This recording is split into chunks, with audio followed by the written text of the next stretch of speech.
اللہ کا نام لے کر جو بڑا مہربان نہایت رحم والا ہے۔ ہم نے نوح کو ان کی قوم کی طرف بھیجا کہ پیشتر اس کے کہ ان پر درد دینے والا عذاب واقع ہو اپنی قوم کو خبردار کر دو۔ انہوں نے کہا کہ بھائیو، میں تم کو کھلے طور پر خبردار کرتا ہوں کہ اللہ کی عبادت کرو اور اس سے ڈرو اور میرا کہا مانو، وہ تمہارے گناہ بخش دے گا اور موت کے وقت مقرر تک تم کو مہلت عطا کرے گا۔ جب اللہ کا مقرر کیا ہوا وقت آ جاتا ہے تو تاخیر نہیں کی جاتی، کاش تم جانتے ہوتے۔ جب لوگوں نے نہ مانا تو نوح نے اللہ سے عرض کی کہ پروردگار، میں اپنی قوم کو رات دن بلاتا رہا لیکن میرے بلانے سے وہ اور زیادہ گریز کرتے رہے۔ جب میں نے ان کو بلایا کہ توبہ کریں اور تو ان کو معاف فرمائے تو انہوں نے اپنے کانوں میں انگلیاں دے لی اور اپنے اوپر کپڑے اوڑھ لیے اور اڑ گئے اور خوب تکبر کرنے لگے۔ پھر میں ان کو بلند آواز سے بھی بلاتا رہا، پھر علانیہ بھی اور رازداری سے بھی سمجھاتا رہا۔ پھر میں نے کہا کہ اپنے پروردگار سے معافی مانگو کہ وہ بڑا معاف کرنے والا ہے۔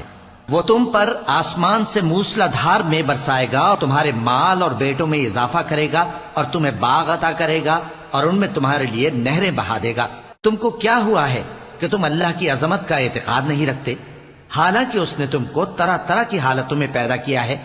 کیا تم نے نہیں دیکھا کہ اللہ نے 7 آسمان کیسے اوپر تلے بنائے ہیں اور چاند کو ان میں روشن بنایا ہے اور سورج کو چراغ بنا دیا ہے؟ اور اللہ ہی نے تم کو زمین سے ایک خاص طرح سے پیدا کیا ہے، پھر اسی میں تمہیں وہ لوٹا دے گا اور اسی سے تم کو نکال کھڑا کرے گا۔ اور اللہ ہی نے زمین کو تمہارے لیے فرش بنایا تاکہ اس کے بڑے بڑے کشادہ رستوں میں چلو پھرو۔ آخر میں نوح نے عرض کی کہ میرے پروردگار، یہ لوگ میرے کہنے پر نہیں چلے اور ایسوں کے تابع ہوئے ہیں جن کو ان کے مال اور اولاد نے نقصان کے سوا کچھ فائدہ نہ دیا، اور وہ بڑی بڑی چالیں چلے اور کہنے لگے کہ اپنے معبودوں کو ہرگز نہ چھوڑنا، اور ود اور سوا اور یغوث اور یعوق اور نصر کو کبھی نہ چھوڑنا۔ اور اے پروردگار، انہوں نے بہت لوگوں کو گمراہ کر دیا ہے اور تو ان ظالموں کو اور زیادہ گمراہ کر دے۔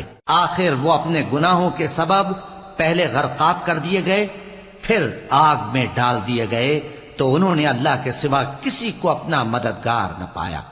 اور پھر نوح نے یہ دعا کی کہ میرے پروردگار، ان کافروں میں سے کسی کو زمین پر بستہ نہ رہنے دے، اگر تو ان کو رہنے دے گا تو یہ تیرے بندوں کو گمراہ کریں گے، اور ان سے جو اولاد ہوگی وہ بھی بدکار اور ناشکری ہوگی۔